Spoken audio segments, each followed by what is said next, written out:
This is Basketball and Beyond with Coach K. The gold medal going back home to the United States. Here's Coach K and Dave Sims. As always, we're excited to be with you here on Basketball and Beyond with Coach K. I'm Dave Sims with Coach K. And how about this show today? We got one of the great little point guard to point guard conversation, Coach K and Sue Bird, one of the all-time greats. That's a show, Coach. How are you? Yeah, I'm great. I'm so excited about the show. You know, you have the best. Like Sue Bird, she's talk about a champion.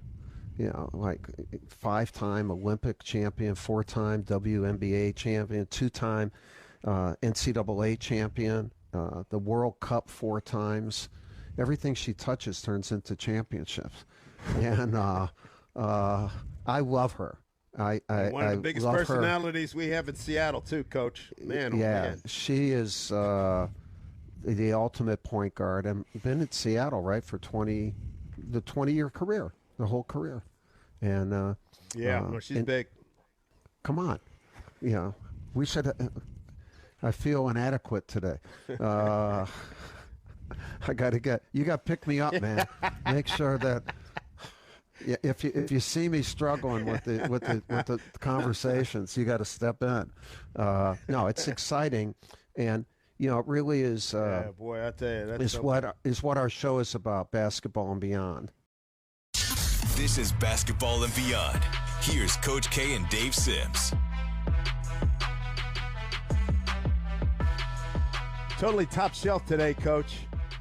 Our next guest, one of only 11 women in history to win an NBA title, a WNBA title, 4 of them, an Olympic gold medal 5, 2 NCAA championships, 4 FIBA World Cups, and one of the big names in Seattle.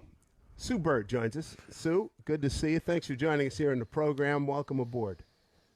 Thank you. Thank you for having me. Yeah, Sue, thank you so much for being on. I was telling the guys before the show, I said, you know, I love Sue Bird, and she is, to me, the epitome of what a point guard should be and what a basketball champion should be. I've loved watching you and your successes, you know, your 20-year career, all in Seattle. I mean, that's not happening in sport anymore. And but did you always want to be a point guard? Ooh, good question. Yes. The short answer is yes. But it's funny because when I was being recruited in college, I had like these 3 different options on the table. I had Vanderbilt. My final 3 was Vanderbilt, Stanford, and Connecticut. I had Vanderbilt, who had just recruited a point guard, and they were like, you'll be a great 2. Like, come over here, you and this other point guard, you'll be a great 2 guard. I had Stanford. Tara Vanderveer had just coached the Olympic team, basically telling me, like, you can only be a point guard. She's like, trust me, I've seen it all. You're a point guard. And then Coach Auriemma was more like loose with it. He was like, listen, we play guards. He's like, we've got guards. He's like, guards do guard things. Yeah. And I was like, okay, a little bit of both. But very quickly, the point guard spot I knew was for me. Yeah. When you were growing up, though, not in high school, or maybe a little bit of high school, you played other sports too. And, you know, track, tennis, you know, soccer, I think. Soccer, yeah. How did that help you? And that's something that a lot of parents are not allowing their kids to do now. They just kind of pigeonhole them. What's your opinion on that? And did it help you or not? Oh, it 100% helped. I think it helped me athletically. I think it helped me socially. I think it helped me like specifically with soccer. I think it helped me like spatially. Yeah. Right? Like you kind of, you get from all the sports that I tried, and soccer and track I ended up being a little more serious in those 2. But like you said, I tried everything. I mean, I played on a softball team, a baseball team. I took tennis lessons, like you name it. I always joke, I'm like, were my parents just like trying to get me out of the Out of- house, or is this like some It's a ploy? little bit of that. A little bit of that. Yeah. But yeah, I think I took a little bit from all of those sports and all of the things that you need to be successful in those sports, and I brought it with me to the basketball court. And some of my friends, some of my closest friends, are from those experiences. So Yeah. to me, it's like if I had a child right now, they would be playing everything. I would not do the whole like specialization thing. So a couple of things.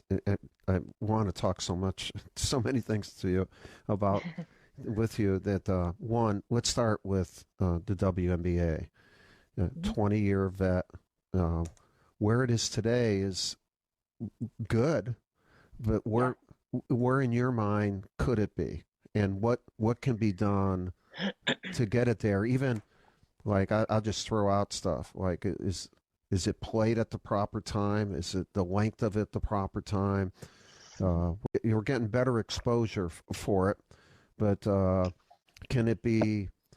It seems like it's been more fitted in instead of strategically placed.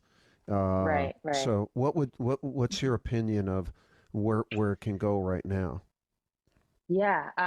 Well, I mean, I wouldn't have said this even 4 years ago, what I'm about to say now. I do think the WNBA is in a very good position right now. It is. It is. It's like it's starting to build momentum. The good news is, outside of the business parts of the equation, the game itself has always continued to evolve and get better.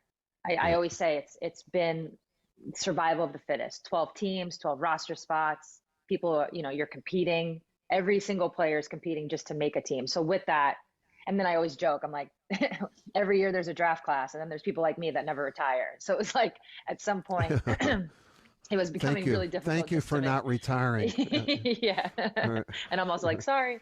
But yeah, it was for the last couple of years, been really difficult to make a roster. So point is the game, the product itself has just continued to get better, which is the good news. And now the business stuff, like aspect of it, whether it's like you said, coverage, getting more attention, obviously social media helps with that because players can have kind of like put out their own brands, which matters.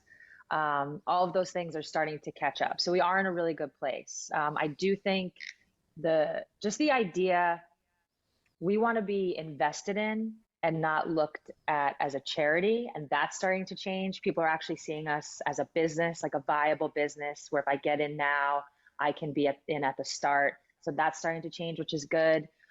But yeah, it's interesting. The playing in the summer, I think it's not the worst thing in the world. It's not the best thing either.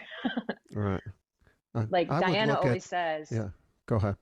No, I was just gonna say, Diana, she has a great quote, which is just like, you would love to play basketball during the basketball season, which is like fall, winter, spring. It just is. Yeah. So that would be, I think, a step in the right direction. And we'll see if it ever gets there. You played for Gino in college, Gino Auriemma. Yeah. And then the Olympics. Was he still, I don't know if he was ever a good guy.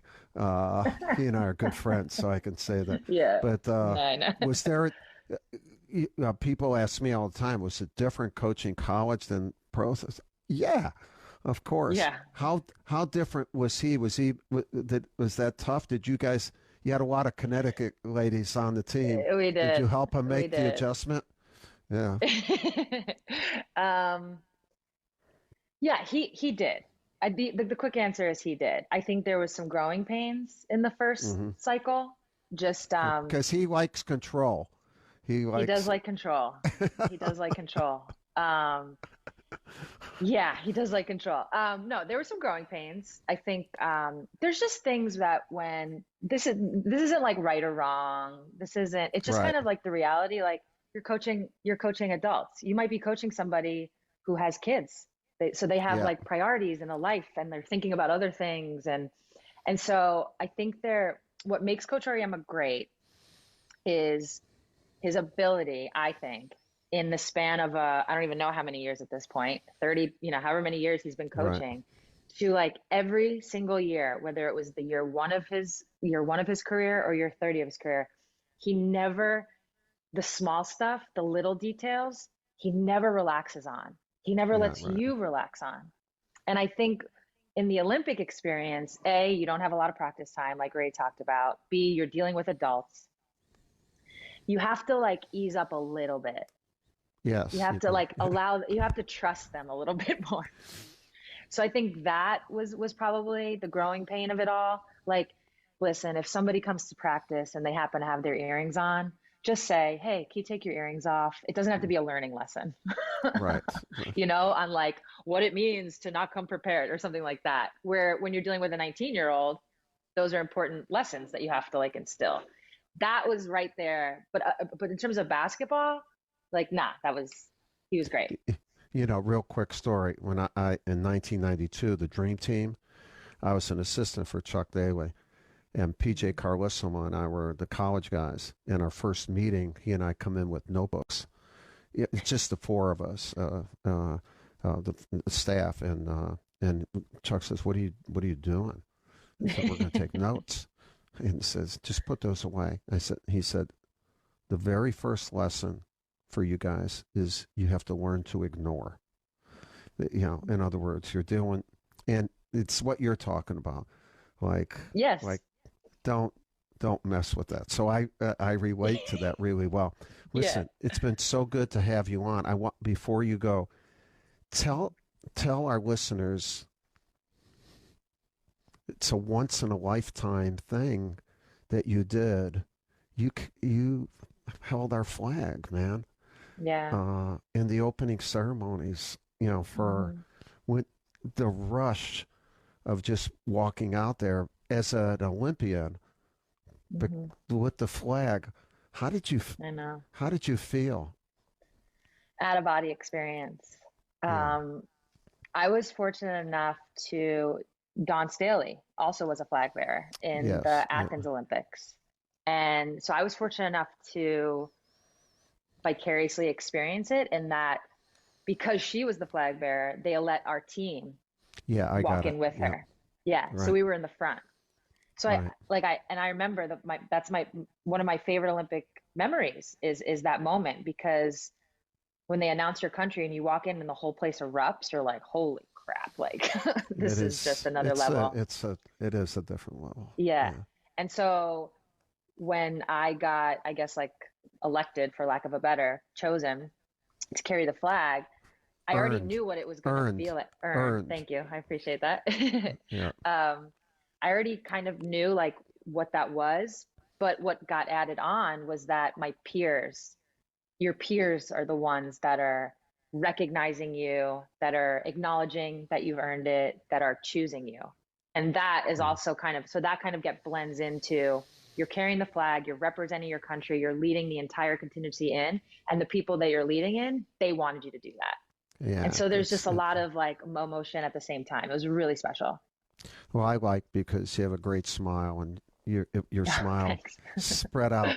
I was like, it's pretty wide anyway, which is good. But it was ear to ear, and it was amazing. No one more deserving. And listen, thank you for being on. When I said I love you and I love what you've done, and my prediction is the best is yet to come. And so, again, congratulations on a sensational career. And no one represented our sport any better at a higher level of accomplishment. It was an honor to have you on. Yeah, no, thank you so much. It's the feeling is very mutual. Honor to be here. Congratulations to you as well. This retired life's not so bad, right? It's not. It's not. I don't have a production company, though. You got your own podcast. I do. There. I got it. I got it. I'm not complaining. All right. Thanks so much, Sue. All right. Take care. Thank you. It's great to see you. Bye-bye. There you go. Bye-bye. Sue, thanks a lot. You were great. Really enjoyed you over the years. Thanks so much. Sue Bird joining us here on the program.